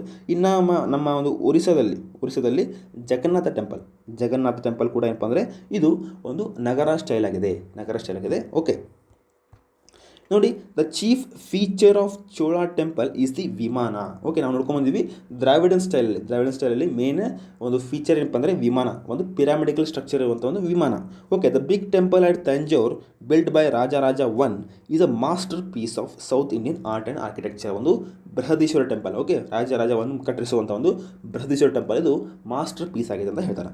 South Indian art and architecture it consist of the ವಿಮಾನ, ಅರ್ಧ ಮಂಟಪ, ಮಹಾಮಂಟಪ and the large pavilion in the front of known as Nandi ಮಂಟಪ ಅಂತ. ಈ ಥರ ಒಂದು ಏನಪ್ಪ ಅಂದರೆ ಇವರು ಕೂಡ ಒಂದು ವಿಮಾನ ಮತ್ತು ಮಂಟಪ, ಮಹಾಮಂಟಪ ಅಂತ ಇವರು ಕೂಡ ಒಂದು ಕಟ್ಟಿಸ್ಕೊಂತ ಬಂದರು. ಎಲ್ಲಿ ಒಂದು ಬೃಹದೀಶ್ವರ ಟೆಂಪಲ್ಲೇ ನೋಡ್ಕೊಂಡ್ಬರೋಣ ಅಂತ ಯಾವ ಥರ ಒಂದು ಇದೆ ಅಂತ. ಓಕೆ, ಇದು ನೋಡಿ ಬೃಹದೀಶ್ವರ ಟೆಂಪಲ್. ಓಕೆ, ನೋಡಿದ್ವಿ ಜಸ್ಟ್ ನಾವು ಪಿರಾಮಿಡಿಕಲ್ ಸ್ಟ್ರಕ್ಚರ್ ಇರುವಂಥ ಒಂದು ವಿಮಾನ. ಓಕೆ, ವಿಮಾನ ಮೇಲೆ ಏನಪ್ಪ ಅಂದರೆ ಒಂದು ಅಮ್ಲಕ ಇದರ ಒಂದು ಗೋಪುರ ಸ್ಟೈಲ್, ಒಂದು ಅಂಡಾಕೃತಿಯಲ್ಲಿರುವಂಥ ಒಂದು ಸ್ಟೈಲ್. ಅದರ ಮೇಲೆ ಏನಪ್ಪ ಅಂದರೆ ಕಳಶ ಇಡ್ತಿದ್ರು, ಇವರು ಕೂಡ ಒಂದು ಕಳಶ ಇಡ್ತಿದ್ರು. ಓಕೆ, ಇದು ನೆಕ್ಸ್ಟು ಮಹಾಮಂಟಪ, ಮಂಟಪ ಮತ್ತು ಅರ್ಧ ಮಂಟಪ ಅಂತ ಇದು ನೋಡ್ತೀವಲ್ಲ. ಇದರ ನೆಕ್ಸ್ಟ್ ಇರುವಂಥ ಒಂದು ಪ್ಲೇಸ್ ಏನಪ್ಪ ಅಂದರೆ ಮಹಾಮಂಟಪ. ಓಕೆ, ಮಹಾಮಂಟಪ, ಇದನ್ನು ಅರ್ಧ ಮಂಟಪ ಅಂತ ಕರಿತೀವಿ. ಇನ್ನೆಷ್ಟು ಇದು ಮಂಟಪ. ಓಕೆ, ಇದು ಎಂಟ್ರೆನ್ಸ್. ಸೊ ಈ ಥರ ಒಂದು ಏನಪ್ಪ ಅಂದರೆ ಇವರು ಕೂಡ ಒಂದು ಕಟ್ಟಿಸ್ಕೊಂತ ಬಂದರು. ಓಕೆ, ನೋಡಿ, next another notable contribution made by Cholas to temple architecture is the Shiva temple at Gangaikonda Cholapuram build by Rajendra 1. Okay, ಇವರೇನಪ್ಪ ಅಂದರೆ ನಾವು ನೋಡಿದ್ವಿ ರಾಜರಾಜನ ಮಗ ರಾಜೇಂದ್ರ ಏನು ಮಾಡ್ತಾನೆ, ಇವರು ಕೂಡ ಒಂದು ಶಿವನ ಒಂದು ಗುಡಿನ ಕಟ್ಟಿಸ್ತಾನೆ. ಎಲ್ಲಿ ಗಂಗೈಕೊಂಡ ಚೋಳಪುರಮದಲ್ಲಿ. ಓಕೆ, ನೆಕ್ಸ್ಟ್ ನೋಡಿ, the Airavatesvara temple at Darasuram in Tanjore district and Kampareswara temple at Tribhuvanam. ಇದು ಏನಪ್ಪ ಅಂದರೆ ಇವೆಲ್ಲ ಒಂದು ಚೋಳರ ಒಂದು ಕಾಲದಲ್ಲಿ ಒಂದು ದೇವಾಲಯಗಳಾಗಿರ್ತಾವೆ. ಓಕೆ, ಕಂಪಾರೇಶ್ವರ ಮತ್ತು ಐರಾವತೇಶ್ವರ. ಓಕೆ, ಜಸ್ಟ್ ಇದು ನೋಡಿ, ಈ ಒಂದು ಟೆಂಪಲ್ ಏನಪ್ಪ ಅಂದರೆ ಜಸ್ಟ್ ಗಂಗೈಕೊಂಡ ಚೋಳಪುರಮದಲ್ಲಿ ಇರುವಂಥ ಒಂದು ಶಿವನ ದೇವಾಲಯ. ಓಕೆ, ಇದು ಯಾರು ಬಿಲ್ಡ್ ಮಾಡಿದ್ದಾರೆ, ರಾಜೇಂದ್ರ 1 ಬಿಲ್ಡ್ ಮಾಡಿರ್ತಾನೆ. ಇನ್ನು ಒಂದು ಯಾವುದಪ್ಪ ಅಂದರೆ ಇದು Airavateshwara temple. Okay, Airavateshwara temple. Okay, ಈ ಥರ ಏನಪ್ಪ ಅಂದರೆ ಇವರು ಒಂದು ದೇವಾಲಯಗಳನ್ನು ನಿರ್ಮಿಸ್ಕೊತಾ ಬಂದರು. ಓಕೆ, ಎಸ್, ನಾವು ಈಗ ಚೋಳ ಒಂದು ಕಂಪ್ಲೀಟಾಗಿ ಮುಗೀತು. ಓಕೆ, ಚೋಳರ ಒಂದು ಕಂಪ್ಲೀಟ್ ಒಂದು ಪ್ಯಾಟ್ ಏನಪ್ಪ ಅಂದರೆ ಅವರ ಒಂದು ಆಡಳಿತ ವ್ಯವಸ್ಥೆ ಮತ್ತು ಅವರ ಒಂದು ಕಲೆ ಮತ್ತು ವಾಸ್ತುಶಿಲ್ಪ, ಓಕೆ, ಅವರ ಒಂದು ಪಾಲಿಟಿ ಬಗ್ಗೆ ನಾವು ಕಂಪ್ಲೀಟಾಗಿ ಡಿಸ್ಕಷನ್ ಮಾಡಿದ್ವಿ. ಓಕೆ, ಜಸ್ಟ್ ಚಾಪ್ಟರ್ ಮುಗೀತು. ನೋಡಿ, ಇಂಪಾರ್ಟೆಂಟ್ ವಿಷಯ ನೋಡಿ, ನಮ್ಮ ತಂಡ ಕರ್ನಾಟಕದಲ್ಲಿ ಮೊಟ್ಟ ಮೊದಲ ಬಾರಿಗೆ NCERT ಸ್ಟೇಟ್ ಬುಕ್ಸ್ 1000ಕ್ಕೂ ಹೆಚ್ಚಿನ ಪ್ರಶ್ನೆ ಪತ್ರಿಕೆ ಚರ್ಚೆ, ಟೆಲಿಗ್ರಾಮ್ ಗ್ರೂಪ್ನಲ್ಲಿ ದಿನನಿತ್ಯ 100ಕ್ಕೂ ಹೆಚ್ಚು ಕ್ವಿಜು ಮತ್ತು ಸ್ಟ್ಯಾಂಡರ್ಡ್ ಪುಸ್ತಕಗಳನ್ನು ನಾವು ಸಂಪೂರ್ಣವಾಗಿ ಚರ್ಚಿಸುವ ಹೊಸ ಪ್ರಯತ್ನಕ್ಕೆ ಕೈ ಹಾಕಿದ್ದೇವೆ. ಇದಕ್ಕೆ ನಿಮ್ಮ ಸಹಕಾರ ನಮಗೆ ತುಂಬಾ ಅಗತ್ಯವಾಗಿರ್ತೈತಿ. ನಮ್ಮ ಟೆಕ್ನಿಕಲ್ ಟೀಮ್ ಮತ್ತು ಹೊಸ ಟೆಕ್ನಾಲಜಿ ಅಳವಡಿಕೆಗೆ ನೀವು ಜಸ್ಟ್ ಜಾಯಿನ್ ಆಪ್ಷನ್ ಮುಖಾಂತರ ನಮಗೆ ಸಹಾಯ ಮಾಡಬಹುದು. ಯಾವ ಥರ ಅಂದರೆ ಶಿಶು 29 ರೂಪಾಯಿ, ಕಿಶೋರ್ 59 ರೂಪಾಯಿ, ತರುಣ್ 159 ರೂಪಾಯಿ. ಅದು ಸಾಧ್ಯವಾಗಿದ್ದ ಪಕ್ಷದಲ್ಲಿ ಜಸ್ಟ್ ನಮಗೆ ಸಬ್ಸ್ಕ್ರೈಬ್ ಮಾಡೋ ಮುಖಾಂತರ ನಮಗೆ ಸಹಾಯ ಸೂಚಿಸಬಹುದು. ನೋಟ್ ನೋಡಿ, ಹೆಚ್ಚು ಬಂದ ಹಣವನ್ನು ನಾವು ಐಡಿಯಾಸ್ ಫಾರ್ ವತಿಯಿಂದ ನಮ್ಮ ಚಾರಿಟೇಬಲ್ ಟ್ರಸ್ಟ್ ಮೂಲಕ ಬಡ ವಿದ್ಯಾರ್ಥಿಗಳ ಒಂದು ವಿದ್ಯಾಭ್ಯಾಸಕ್ಕಾಗಿ ಸಹಾಯ ಮಾಡ್ತೀವಿ. ನೀವೇನಪ್ಪ ಅಂದರೆ ಜಸ್ಟ್ ಸಬ್ಸ್ಕ್ರೈಬ್ ಬಟನ್ ಇದೆಯಲ್ಲ, ಸಬ್ಸ್ಕ್ರೈಬ್ ಬಟನ್ ಮಗ್ಲೇ ಏನಪ್ಪ ಅಂದರೆ ಜಾಯಿನ್ ಆಪ್ಷನ್ ಇದೆ, ಅಲ್ಲಿ ಕ್ಲಿಕ್ ಮಾಡಿ ಸಾಕು, ನಿಮಗೊಂದು ಪೇಜ್ ಬರ್ತೈತಿ. ಓಕೆ, ಇನ್ನು ನಮ್ಮ ಚಾನಲ್ ಯಾರು ಸಬ್ಸ್ಕ್ರೈಬ್ ಮಾಡಿಲ್ಲ, ಪ್ಲೀಸ್ ಸಬ್ಸ್ಕ್ರೈಬ್ ಮಾಡಿ. ಮತ್ತು ಒಂದು ವಿಡಿಯೋ ನಿಮಗೆ ಇಷ್ಟ ಆದರೆ ಲೈಕ್ ಮಾಡಿ, ಮತ್ತು ಆಲ್ಮೋಸ್ಟ್ ನಿಮ್ಮ ಫ್ರೆಂಡ್ಸ್ಗೆ ಎಷ್ಟು ಪಾಸಿಬಲ್ ಅದಷ್ಟು ಪಾಸಿಬಲ್ ನಿಮ್ಮ ಫ್ರೆಂಡ್ಸ್ಗೆ ಶೇರ್ ಮಾಡಿ ಅಂತ ಓಕೆ ಹೇಳ್ಕೊತಾ. Have a nice day. Thank you.